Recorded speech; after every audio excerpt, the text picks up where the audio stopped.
먼저 첫 번째 공통 질문입니다. 이번 총선 패배의 원인으로 다양한 문제들이 지적되고 있습니다. 첫째, 공천이 잘못되었다는 지적. 둘째, 중도층, 여성층 3040 공약에 대한 실패. 셋째, 국민 공감 소통 능력의 부족 등등의 다양한 패인들에 대한 비판이 제기되고 있습니다. 그렇다면 후보자가 생각하는 이번 총선의 패인은 무엇이라고 보는지 구체적으로 말씀해 주시기 바랍니다. 더불어 후보자가 생각하는 패인에 대한 보완점과 2년 후 대선과 지방선거 승리를 위한 대안은 무엇인지 말씀해 주십시오.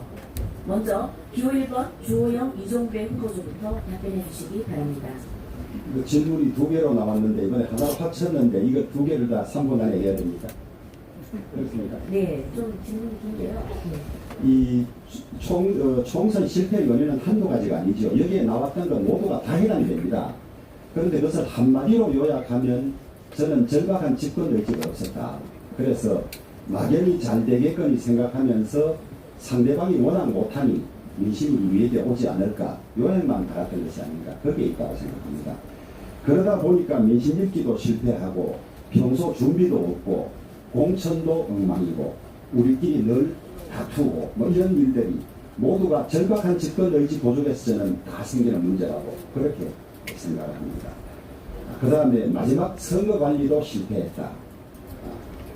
소위 축구로 말하면 문전 처리가 가장 중요한데 그 선거 기간 중에 우리가 막말 파동이라든지 그 다음에 상대방의 결정적인 실수나 이런 것을 모르고 지나갔던 그런 것들도 중요한 요인이라고 생각합니다.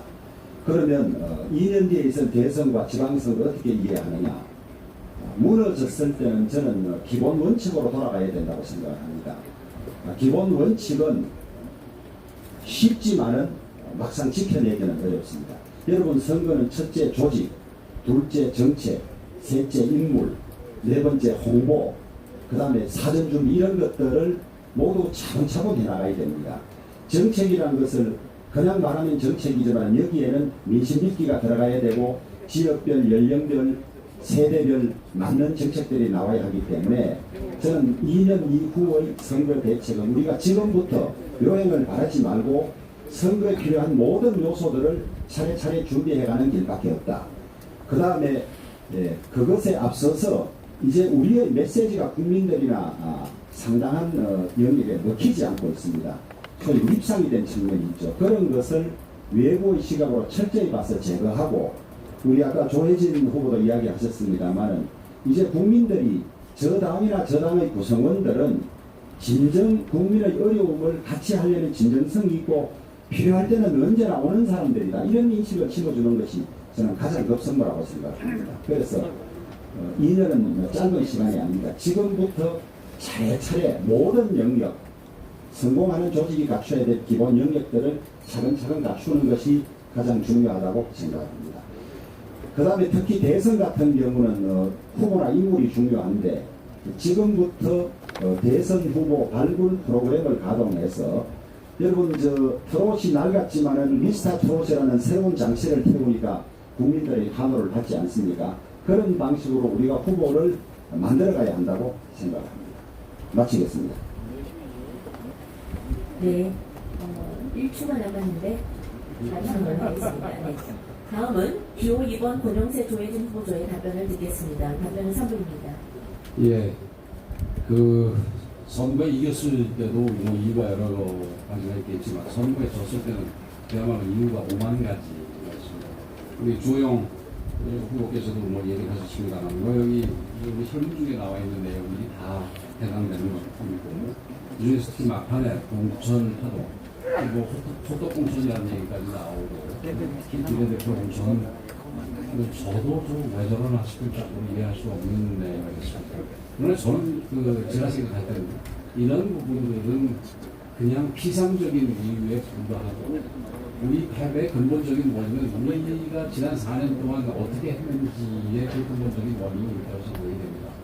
또 지난 4년 동안에 우리 당은 기본적으로 우리 앞서 그 후보께서는 집권 의지를 얘기하셨는데 집권 의지의 문제가 아니라 국민의 눈높이에 전혀 맞추지 못했던 부분이 우리 당이 전혀 국민의 눈높이를 외면했던 부분이 기본적인 원인이라고 생각을 합니다. 그러니까 그 보면은 지난 4년 동안에 우리 그 당이 민생과 관련해서 소위 시그니처 정책이라고 할 만한 거 하나도 없었습니다. 그리고 우리 당의 모습하면 떠오르는 거가 강경투쟁, 장애투쟁 그거밖에 떠오르는 게 없었습니다. 그래서 그런 의미에서 이번은 문재인 정부를 심판한 게 아니라 이 야당에 대해서 우리 국민들이 심판을 했다고 저는 생각을 합니다. 그래서 뭐 대안이라는 거는 뭐 제 문제의식에서 보면 자명합니다. 우리 당이 바뀌어야 됩니다. 우리 당이 지금 우리 그 앞으로 21대 국회에서는 국민들이 진정으로 필요한 분야에서 국민들이 진정으로 필요한 내용의 정책을 제시하고 또 국민들이 요구하는 방법으로 대여 투쟁, 뭐 투쟁이란 말이 이상합니다. 대여 관계를 만들어가는 겁니다. 그러니까 이 아스팔트로 나가는 거는 일반 국민들 입장에서야 다른 방법이 없으니까 본인의 어떤 불만 내지는 본인의 의사를 표시하기 위해서 아스팔트로 나가겠지만 우리 국회에서 협상이라는 게 있습니다. 이 협상을 통해서 우리가 그 대여를 관여를 여당을 관여를 해야 될 텐데 그럼 지금 뭐 180석 대 84석 혹은 103석 가지고 도대체 어떻게 하겠냐? 그럼 단위 방법이 없고 국민의 지지를 등에 없는 것밖에 없습니다. 그리고 그 국민의 지지를 등에 없는 방법은 바로 개혁입니다. 이런 점에서 우리 당이 비록 개혁은 원내대표뿐만이 아니라 당대표가 주로 해야 될 부분이지만 원내 부분에서 정책적으로 또 개혁 관계에서의 확실한 개혁을 통해서 지지를 끌어내고 그 지지를 바탕으로 힘을 얻어서 여당이 함부로 하지 못하는 그런 그 야당을 만들어낸다면 다음번 선거에서는 그게 도지사 보궐선거가 됐건 대선이 됐건 우리 당에게 국민들이 다시 한번 지지를 줄 것으로 저는 확신합니다. 이상입니다. 네, 2초가 남았습니다. 참고해 주십시오. 네. 다음은 두 번째 공통 질문 순서입니다. 질문에 대한 답변은 앞에서 마찬가지로 조별 각 3분입니다. 두 번째 질문입니다. 지난 최고위와 정부위에서 김종인 비대위 체제에 대한 의견이 있었으나 전국 상임위에서 임기 논란과 함께 김종인 측에서도 당의 요청을 받아들이지 않았습니다. 이에 대해 당내 논란뿐만 아니라 내부 문제도 해결하지 못하는 것에 대한 국민의 실망이 매우 큰 상황입니다. 먼저 김종인 비대위 체제를 지지한다면 비대위의 임기와 권한은 어디까지라고 생각하십니까? 반면 김종인 비대위 체제를 지지하지 않는다면 후보자님의 대안은 무엇입니까?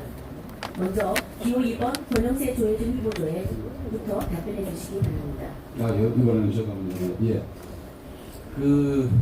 뭐 앞서서 제가 모두 발언에서 얘기한 거와 같은 연장선상에서 이 부분은 어떤 면에서는 지금 원내 지도부, 원내 지도부가 되고 싶어서 여기 나왔습니다. 지도부의 의견이 중요한 것은 아니라고 생각이 됩니다. 결국은 우리 당선자를 비롯해서 우리 당의 그 의견을 모아서 거기에 따라서 결정을 하는 것이 필요하다.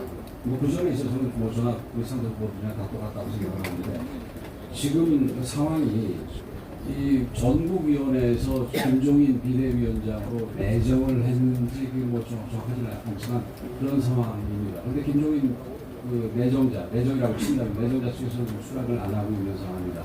근데 이런 부분에 대해서 우리가 그 당선이 된다면 우리 총의를 하루빨리 모아서 이런 불확실한 부분을 해소하고 김종인 대표 체제를 계속해서 갈지 임기 연장을 시켜서라도 수락을 끌어낼지 아니면은 제3의 옵션으로 가져가지고 조기 전당대회를 한다든지 아니면 다른 비대위원장을 찾는다든지 아니면 당에서 이 혁신위원회 뭐 우리는 재원과 혁신위원회를 뒀습니다만 그 상위의 혁신위원회를 둬가지고 당분간 당의 개혁에 매진한다든지 이런 부분에 대해서는 제가 하나 제시할 수 있지만 결국은 여러분들의 치열한 토론과 여러분들의 결정에 의해서 정해질 것이다 이렇게 생각합니다.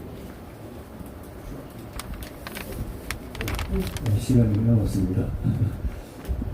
김종인 체제에 대해서는 말씀하셨고요. 이야기하신 앞부분 질문에 대해서 조금만 이제 보충을 드리겠습니다. 첫 번째 질문입니다.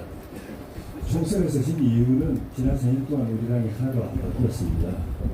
그리고 대통합이 실패했습니다. 일부 정당하고 합했지만 소통합을 했는데 대통합을 못했습니다. 합치고도 과학적 결합 안 됐습니다. 신뢰적과 전혀 없었습니다. 그 실정, 정부에 실정이 늘렸는데 제대로 이슈가 못했습니다. 그냥 편리하게 짓고 대안제시는 아예 못하고 거기에다가 공천파동이 일어나고 막말파동이 일어났고 막판에 재난지원금 이슈나 코로나 이슈에 대해서 제대로 적극적으로 대응 못하고 발방지탕했습니다. 이기려면 이 원인 분석 제대로 해야 됩니다. 이 원인 분석을 앞으로 한 달 동안 우리 전 당원이 여기 매달려야 됩니다. 중앙당은 시도당별로, 중앙당 국실별로, 시도당별로, 각 기관별로, 해당 개별 성공별로까지 다 진단해야 됩니다. 그걸까지 소백스 만들어야 됩니다. 그걸 합해서 대백스 만들어야 됩니다. 우리 당이 누구를 위해서 일하는 정당이라는 그 국민들은 인정받아야 됩니다. 질권 정당, 나이든 정당, 반대하는 정당, 막말 정당, 지역 정당이라는 걸 이미지 바꿔야 됩니다. 컨텐츠 제고해야 되고, 본보수 통합해야 되고, 노선 중도 보수로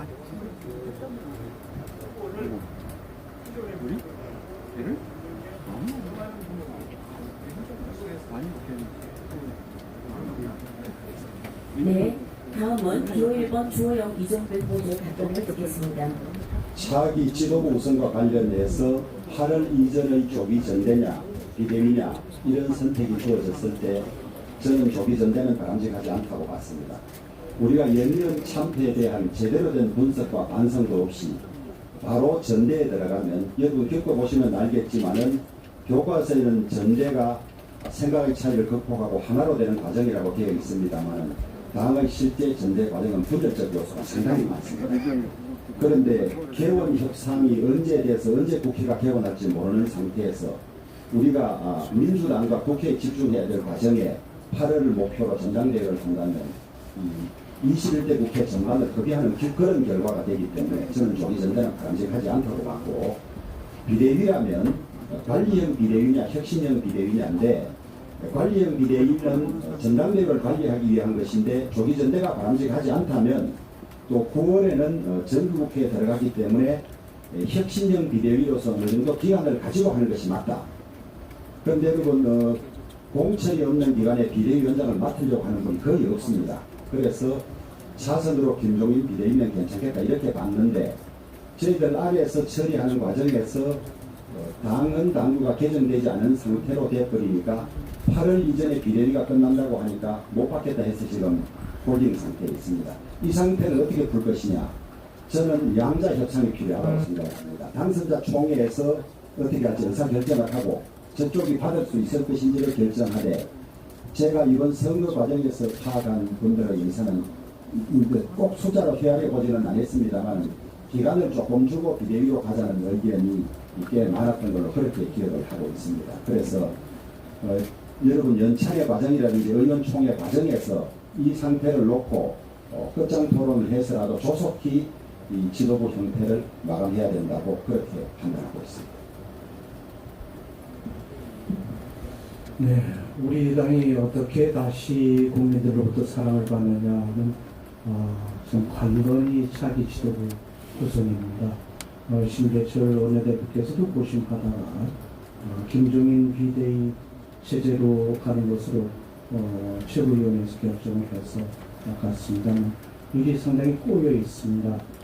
현 상태를 그래도 인정하지 않을 수 없는 상태고 그래서 이 상태를 인정하면서 문제를 해결해야 되는 지혜를 좀 발휘해야 되지 않을까 생각됩니다.